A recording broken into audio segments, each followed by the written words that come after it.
Hey teenage investor friends, my name is Michelle Markey, and today I'm going to be talking about my best recommendations and advice for 18-year-olds and teenagers so you can get on the right track of managing your personal finances and starting to become an investor. And I was lucky in that I had financially savvy older cousins who showed me the ropes and taught me the importance of doing a lot of the things I'm about to talk about here. So without further ado, let's get into it.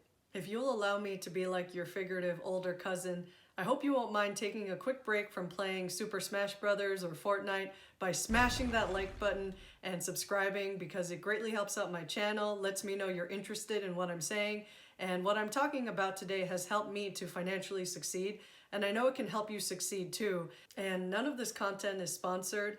I just sincerely want you to be as financially successful as you can be, because you're our future leaders and it's in everyone's best interest for you to gain as much financial literacy as possible. Thanks. Number one, get as many jobs as you can that you can manage alongside school, sports, and other activities, whether it's working for someone or selling things online.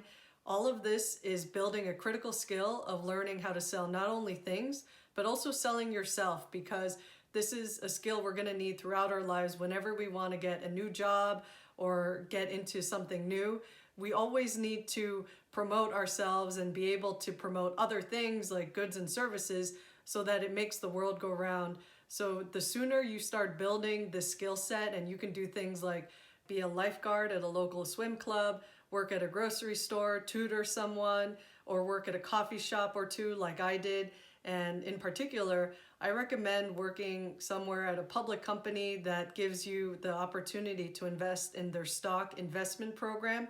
I did this when I worked at Starbucks, and it's one of the best decisions I ever made. But you don't necessarily have to work in retail. You can develop technical skills like learning how to code websites and other things so that you can provide these services to someone.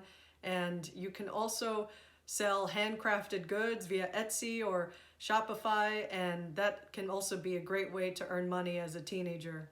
Number two, open a credit card or get added to your parents' credit card as an authorized user, as long as you can be responsible with it and ideally pay any balances in full. And when I was 18, I opened my first real credit card. I think before that, I was on one of my parents' department store credit cards when I was like 16 or 17 or something, but I think it's actually better to be able to open your own credit card. And the one I had open at the time was a no-fee credit card.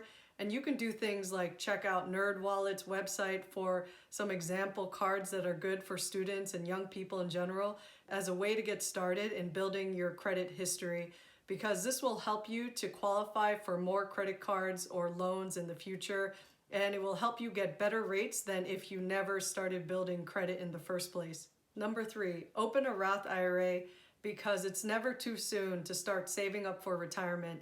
And you're probably thinking, I'm a teenager, why do I need to start saving up for retirement that's like 60 years away?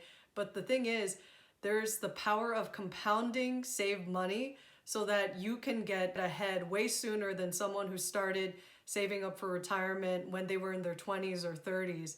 And you get such an advantage by investing your earned income from a job and not gift money from your grandma in a retirement account like a Roth IRA, because it can help you to achieve financial freedom and retire earlier than someone who has to wait until their 60s or 70s to be able to retire.